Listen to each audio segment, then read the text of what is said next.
but I cannot log in my guru right now. Oh no, the internet have problems. I need to tell my sister right now. Sis! Yes, Becham. I think our internet connection at home have problem. What do you mean? I have Google Meet Yes. and I want to log in my Google, but I cannot log in it. Oh, I see. What kind of internet provider do you use right now? I think we use cable, cable. I think we should change it to the better internet provider. So let's do a research about internet provider that more better than super cable. Oh, I see. Okay, sis. Okay. The line is getting slower. What should I do? I should find another alternative to solve this problem. Let's search. Let's search in the meta social. Oh, what is this? Hello guys, today we will talk about Starlink. So, what is Starlink? Starlink is a satellite internet constellation project developed by SpaceX, the private aerospace company founded by Elon Musk. The goal of Starlink is to provide global broadband internet service by deploying a network of small satellites in low Earth orbit. The satellites work together to form a constellation that can deliver high-speed, low-latency internet access to underserved and remote areas around the world.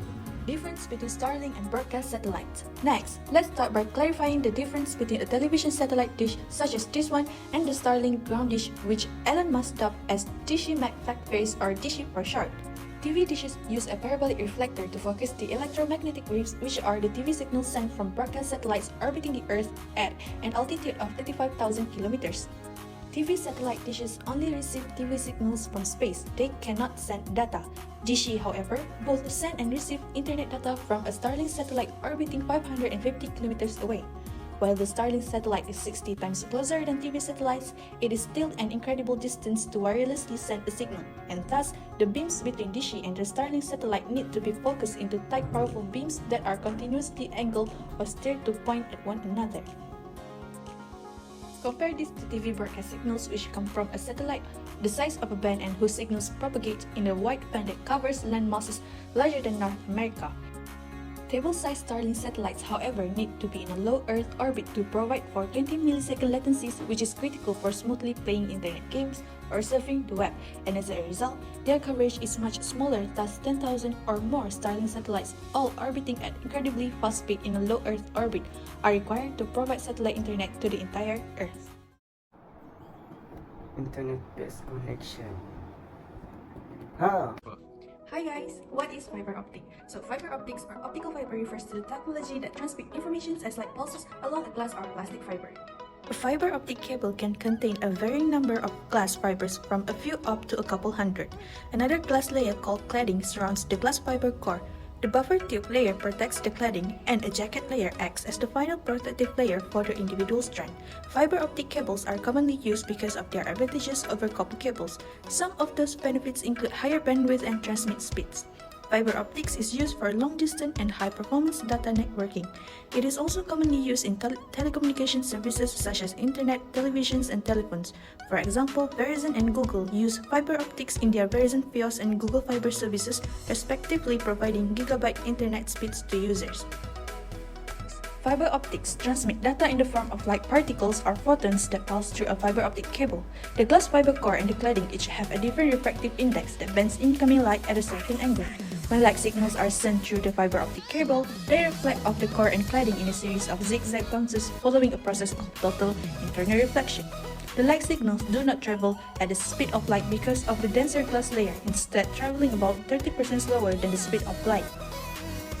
To renew or boost the signal throughout its journey, fiber optics transmission sometimes requires repeaters at distinct intervals. These repeaters regenerate the optical signal by converting it to an electrical signal, processing the electrical signal and retransmitting the optical signal. Fiber optic cables are now able to support up to 10 gigabytes per second signals. Typically, as the bandwidth capacity of a fiber optic increases, the more expensive it becomes.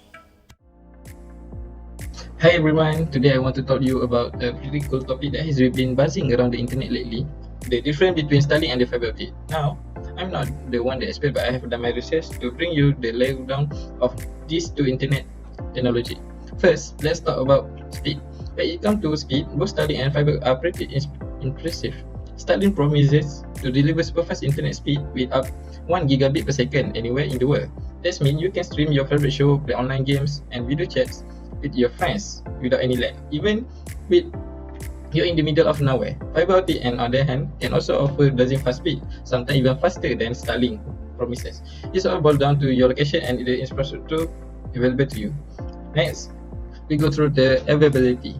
Starlink aims to bridge the digital divide by reaching the area that currently undeserved or even completely unserved by traditional internet provider. It's a game changer for people living in remote areas, those who don't have access to reliable internet.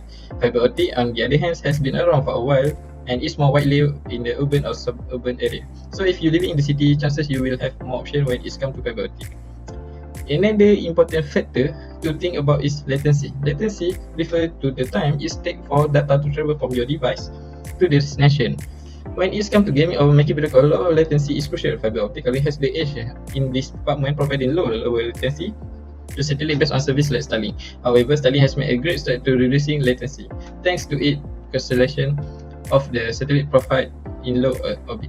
To wrap this up, both Starlink and fiber optic are incredible technology that revolution the way we connect with the world. Whether you're zipping through cyberspace and on the Starlink constellation through the fiber optic superhighway, the future is looking bright for the internet connectivity. So, which one is right for you? Well, that depends on your location, or your internet needs, and the infrastructure available to you. It's important to do your research and check with your local provider to see what options are available in your area. And there you have it, folks. A brief overview of the difference between Starlink and the fiber optic. I hope you found this information and hopefully I will catch you in the next video. Stay connected and stay awesome. Bye bye.